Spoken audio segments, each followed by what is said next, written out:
اللہ رب العالمین والصلاة والسلام علی سید الانبیاء والمرسلین وعلی آلہ واصحابہ اجمعین۔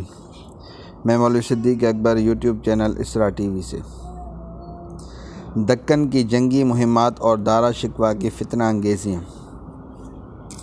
الف، بیجاپور، حیدرآباد، گولکنڈہ وغیرہ مسلم حکومتوں کے علاوہ مرہٹوں کی ایک زبردست طاقت جنوبی ہند میں تھی۔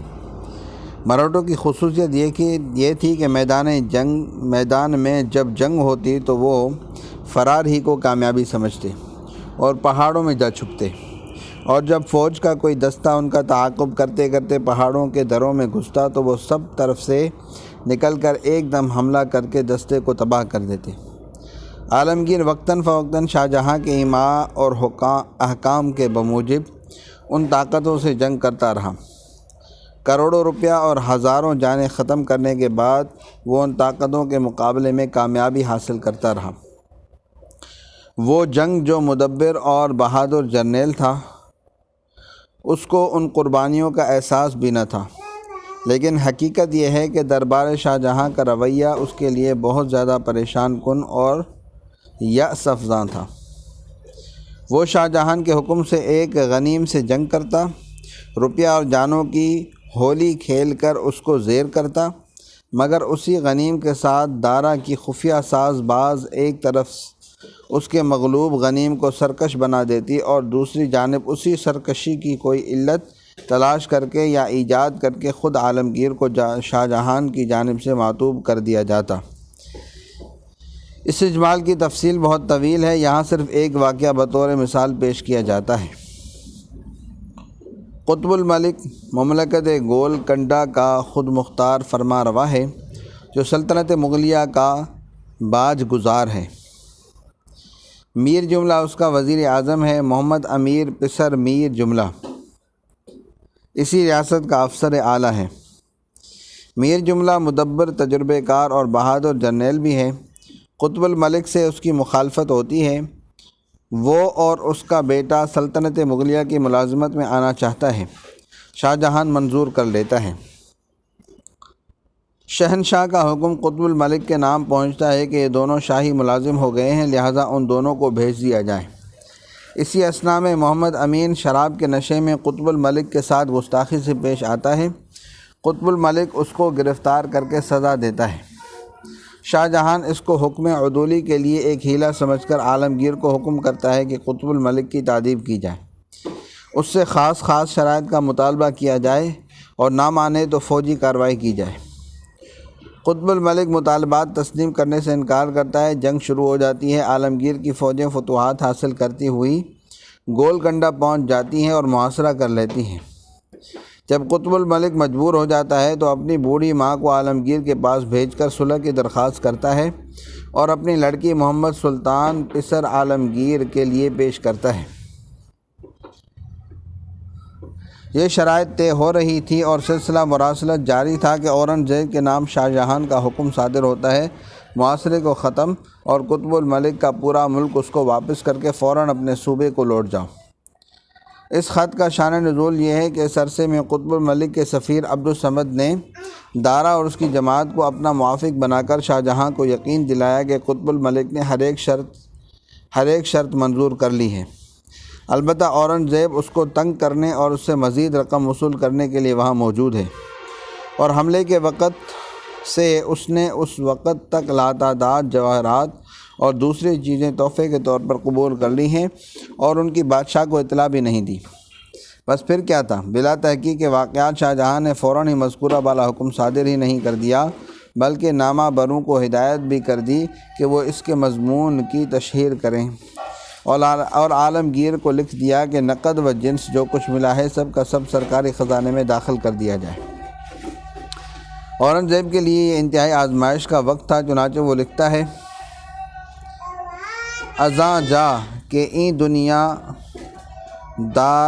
داراں دکن از استماع خبر عدم استقلال وعدہ اعتبار ما و اطلاع بر بے توجہی اعلیٰ حضرت الاخری۔ ایسی حالت میں اگر شاہ جہاں کا کوئی دوسرا لڑکا ہوتا تو اس سے یہ ذلت برداشت نہ ہوتی، مگر یہ اورنگزیب کا کلیجہ تھا کہ اس نے ایک مطیع و فرمانبردار لڑکے اور ایک اطاعت گزار سعادت مند بھائی کی طرح باپ اور بھائی کی ہر قسم کی چالوں کو دیکھا، ان کے مظالم سہے، ان کی سازشوں کا شکار ہوا، لیکن پھر بھی اس نے کوئی مخالف کارروائی نہیں کی، اپنے فرض سے غافل نہیں رہا اور نہ اس نے کوئی سخت خط ہی لکھا۔ جب وہ بہت گھبرا جاتا تو اپنے ایک دوست و غمخوار کو صرف اس قدر لکھتا کہ شاید شب ماہ ہم سحر داشتہ باشد۔ اس قسم کے اور چند واقعات ہیں جن کا اس موقع پر ذکر کرنا گنجائش سے باہر ہے۔ بیجاپور کا والی عادل خان تھا، جس کو شاہ جہاں نے شاہ کا خطاب دے کر عادل خان کے بجائے عادل شاہ بنا دیا تھا۔ یہ اگرچہ شاہ جہاں سے صلح کیے ہوئے اور اس کے زیر پناہ تھا، لیکن اس کی خفیہ کوشش سلطنت مغلیہ کی مخالف رہتی تھی۔ قطب الملک کے ساتھ جو جنگ حال ہی میں ہوئی تھی، اس میں بھی اس نے قطب الملک کو امداد دی تھی۔ اس سے بڑھ کر عادل شاہ ایک اور چال چلا، اس نے اپنے ملازم سادھو جی بھوسلہ کے لڑکے شیوا جی کو اس بات پر آمادہ کر دیا کہ وہ مغلوں کے سرحدی مقامات پر حملہ کر کے ان کی توجہ کو تقسیم کر دے۔ خود سادھو جی بھوسلہ کو اس بات پر آمادہ کر دیا کہ وہ کرناٹک کے حصے پر قبضہ کرے جو میر جملہ کو ملا تھا۔ 26 محرم 1067 کو عادل شاہ کا انتقال ہو گیا۔ اس کا کوئی لڑکا نہ تھا۔ بیجاپوری امراء نے شہنشاہ کی مرضی کے خلاف اس کے متبنہ کو علی عادل شاہ ثانی کے نام سے تخت پر بٹھا دیا۔ بہرحال اس قسم کے واقعات تھے جن کی بنا پر شہنشاہ نے عالمگیر کو نہایت سختی سے لکھا کہ وہ بیجاپور پر حملہ کر دے۔ و بنہجے کے مناسب داند بانجام رساند، اور اس کے ساتھ یہ بھی لکھ دیا کہ جب تک میر جملہ اورنگزیب سے آ کر مل نہ جائے وہ حملے کے لیے روانہ نہ ہو۔ میر جملہ کے علاوہ شائستہ خان کو یہ حکم ملا کہ وہ اپنے صوبے سے جا کر اورنگزیب کی عدم موجودگی میں دارالسلطنت دکن میں قیام کرے۔ نیز مہابت خان، نجابت خان، راجہ رائے سنگھ، نصیری خان، مرزا سلطان وغیرہ بہت سے امراء کے نام فرمان صادر فرمائے کہ وہ اپنی اپنی فوجیں لے کر دکن کو روانہ ہو جائیں۔ مہم گولکنڈہ کے تلخ نتیجے سے عالمگیر کا متاثر ہونا لازمی امر تھا، لیکن ایک سعید فرزند کی حیثیت سے اس نے اپنے باپ اور اپنے بادشاہ کے حکم کی تعمیل کے لیے پوری چستی اور مستعدی سے خود کو پیش کر دیا۔ بہرحال پورے انتظام و اہتمام کے ساتھ حملہ شروع کیا گیا، جس کا نتیجہ یہ تھا کہ شاہی افواج بیجاپوری فوجوں کو پسپا کرتی ہوئی ملک کے بڑے حصے پر قابض ہو گئیں۔ اورنگزیب اپنی اس فتح اور کامیابی پر مسرور تھا۔ بیجاپور کا سارا علاقہ اس کے سامنے کھلا پڑا تھا۔ اس کی ابتدائی مشکلات کا خاتمہ ہو چکا تھا اور وہ عنقریب خود بیجاپور کی طرف بڑھنے والا تھا کہ اس کے پاس اچانک بادشاہ کا حکم پہنچا کہ جنگ ختم کر دو، اور اس کے ساتھ ہی دوسرے افسران کو یہ براہ راست فرمان پہنچا کہ وہ فوراً دکن سے لوٹ آئیں۔ چنانچہ مہابت خان اور اس کے تمام فوج اور تقریباً تمام راجپوت فوجیں عالمگیر سے رسمی اجازت لیے بغیر دہلی کو روانہ ہو گئیں۔ دریں اثنا 2 قطع فرمان کے حسب التماس دارا شکوہ بنام مہابت خان آخری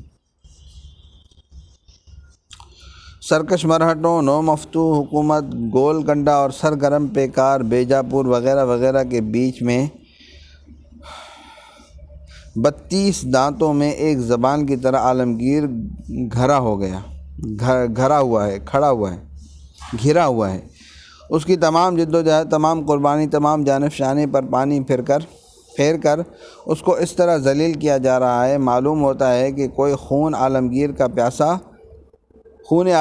پیاسا اپنے ذلیل ترین منصوبے کو نہایت کمینے طور پر پورا کر رہا ہے۔ واقعہ بھی یہی تھا، کیونکہ وہ زمانہ تھا کہ جب دفعتاً شاہ جہاں بیمار پڑ گیا، اور اگرچہ ان احکام کا شاہ جہاں کو علم تھا اور دارا نے اس کو راضی بھی کر لیا تھا، مگر وہ اس وقت مردہ بدست زندہ تھا۔ اس کے علاوہ دارا نے شاہ جہاں کے دستخط کی مشق کر لی تھی۔ جملہ کاروبار کا مالک بھی وہی تھا۔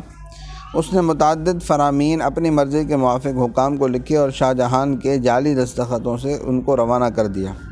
بہرحال مذکورہ بالا فرمان کا سبب صدور بھی وہی دارا شکوہ کا علی عادل شاہ کی حکومت سے خفیہ ساز باز ہے۔ صلی اللہ تعالیٰ علی حبیب سیدنا محمد وعلی آلہ وصحبہ اجمعین برحمتک یا ارحم الراحمین۔